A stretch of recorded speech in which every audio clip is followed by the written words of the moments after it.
जे तुम्ही आम्हाला असं लावाल ते आर पार बिलकुल, त्यामुळे चिंता करण्याचं कारण नाही आहे।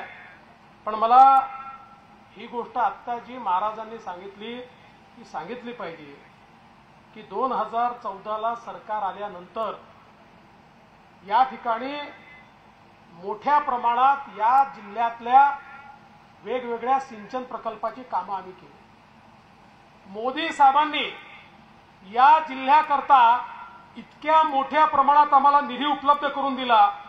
उरमोडी असेल, जे कटापूर असेल, वसना वगणा असेल, आता बोंडारवाडी असेल, उरमोडी असेल, टेंबू असेल, जे कटापूर असेल, सगळ्या भागामध्ये जेवढ्या योजना होत्या या सगळ्या योजना बंद पडलेल्या होत्या। त्या काळामध्ये खरं म्हणजे संधी होती, कारण हे खरं आहे की मुंडे साहेब असताना कृष्णा खोऱ्याचं नियोजन झालं, पण दुर्दैवाने मध्ये आम्ही विरोधी पक्षामध्ये होतो।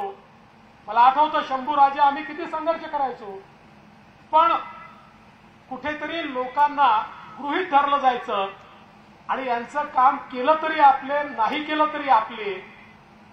आणि अनेक वेळा तर आम्हाला अशी देखील परिस्थिती पाहायला मिळाली की राज्यकर्त्यांची मानसिकता होती, अरे सगळं करून टाकलं तर आपल्या मागे येणार कोण, आणि म्हणून हे सगळे सिंचन प्रकल्प रखडलेले होते। मोदीजी आल्यानंतर आणि राज्यात आपलं सरकार आल्यानंतर या सगळ्या सिंचन प्रकल्पाला भरघोस निधी आपण त्या ठिकाणी दिला आणि आज एक एक प्रकल्प पूर्णत्वाला जातो आहे। सातारा जिल्ह्यातला दुष्काळी भाग देखील आज जलमय होतो आहे, हे आपल्याला पाहायला मिळत आहे। आणि मी तुम्हाला विश्वासानं सांगतो, शंभूराजेंनी जी कामं हातामध्ये घेतली आहेत ती कामं पूर्ण करण्याकरता शिंदे साहेब आणि मी वचनबद्ध आहोत, हे तुम्हाला सांगण्याकरता या ठिकाणी आलो आहे। बंधू भगिनींनो, ही सगळी कामं तर होतीलच, पण एक गोष्ट आपण लक्षात घेतली पाहिजे, ही निवडणूक ग्रामपंचायतची, जिल्हा परिषदेची, नगरपंचायतची, विधानसभेची निवडणूक नाहीये, देशाच्या लोकसभेची निवडणूक आहे। देशाचा नेता निवडण्याची निवडणूक आहे। पुढचे 5 वर्ष देश कोणाच्या हाती सुरक्षित असेल, पुढचे 5 वर्ष देशाला विकासाकडे कोण घेऊन जाईल, जनसामान्यांच्या आशा आकांक्षा आणि अपेक्षा कोण पूर्ण करू शकतो याचा फैसला करणारी ही निवडणूक आहे।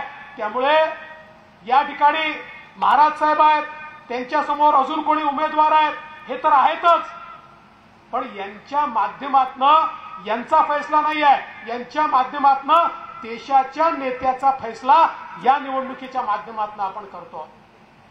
आज आपण पाहू शकतो 2च पर्याय आपल्याला दिसतात, 2 भाग झाले आहेत देशामध्ये, 2 वेगवेगळे ध्रुव तयार झाले आहेत।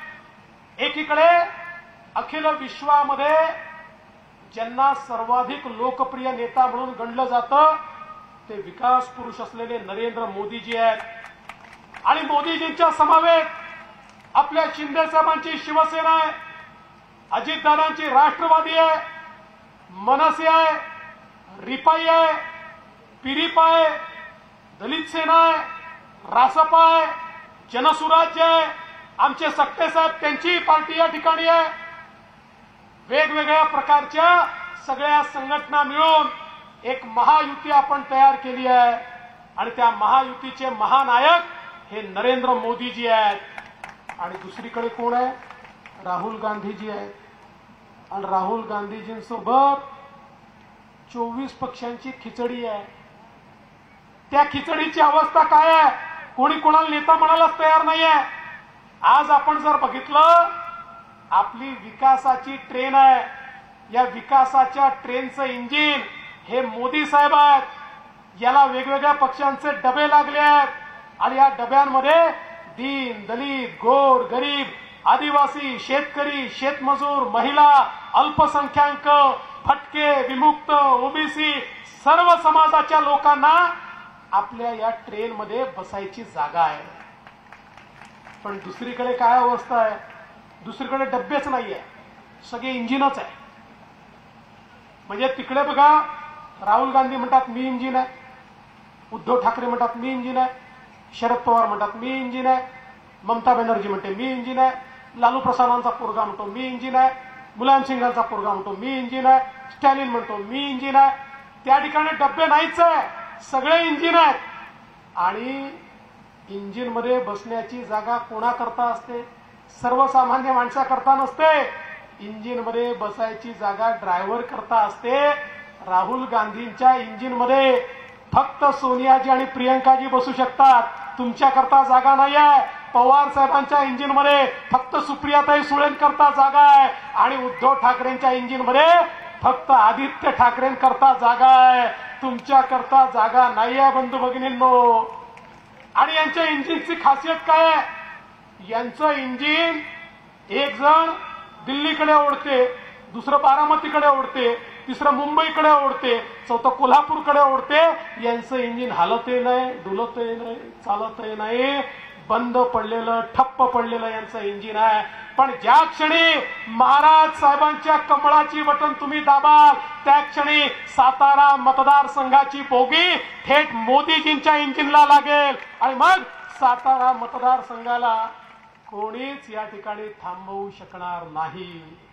बंधू भगिनींनो, तुम्ही बघा 10 वर्षामध्ये मोदीजींनी या देशामध्ये काय केलंय.